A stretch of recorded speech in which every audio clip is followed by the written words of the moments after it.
नमस्कार। माली समाचार हिंदी में आपका स्वागत है। मैं दिनेश माली। महाराष्ट्र में भाषा पर सियासी रार। पवार बोले 55% आबादी हिंदी बोलती है, लेकिन जबरदस्ती थोपना गलत। आइए जानते हैं विस्तार से। महाराष्ट्र में हिंदी भाषा को लेकर नया विवाद खड़ा हो गया है।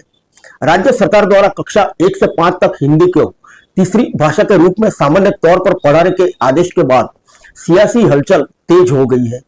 एनसीपी एसपी प्रमुख शरद पवार ने साफ कहा कि महाराष्ट्र के लोग हिंदी विरोधी नहीं है, लेकिन इतनी छोटी उम्र के बच्चों पर हिंदी थोपना सही नहीं है। कोल्हापुर में पत्रकारों से बातचीत करते हुए पवार ने कहा कि देश की 55% आबादी हिंदी बोलती है, इसलिए एक भाषा को नजरअंदाज नहीं किया जा सकता। लेकिन कक्षा 1 से 4 तक बच्चों के लिए मातृभाषा ही सबसे जरूरी है। पवार ने कहा कि 5वीं के बाद हिंदी बच्चों के भविष्य के लिए जरूरी हो सकती है, लेकिन शुरुआती शिक्षा मातृभाषा में ही होनी चाहिए। आइए जानते हैं क्या है सरकार का नया आदेश।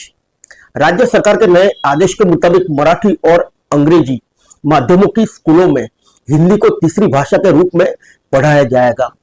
हालांकि अगर किसी स्कूल में प्रति कक्षा 20 छात्र किसी अन्य भारतीय भाषा को पढ़ना चाहे तो उन्हें हिंदी से छूट दी जा सकती है। इसके लिए स्कूल में शिक्षक की नियुक्ति की जाएगी या फिर ऑनलाइन पढ़ाई की व्यवस्था होगी। उधर शिवसेना यूबीटी प्रमुख उद्धव ठाकरे और महाराष्ट्र नवनिर्माण सेना के प्रमुख राज ठाकरे ने इस आदेश के खिलाफ खुलकर विरोध जताया। दोनों नेताओं ने इसे भाषाई आपातकाल थोपने की कोशिश बताते हुए 5 और 7 जुलाई को बड़े विरोध प्रदर्शन की घोषणा की।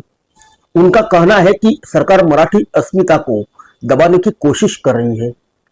शरद पवार ने ठाकरे बंधुओं के आंदोलन पर प्रतिक्रिया देते हुए कहा कि अगर वे सभी दलों को इस विरोध में शामिल करना चाहते हैं तो पहले उन्हें अपना स्टैंड और इस मुद्दे पर पूरी योजना सबके सामने रखनी चाहिए। पवार ने साफ किया कि महाराष्ट्र में कोई हिंदी का विरोध नहीं कर रहा, लेकिन भाषा थोपने की कोई भी कोशिश स्वीकार नहीं की जाएगी।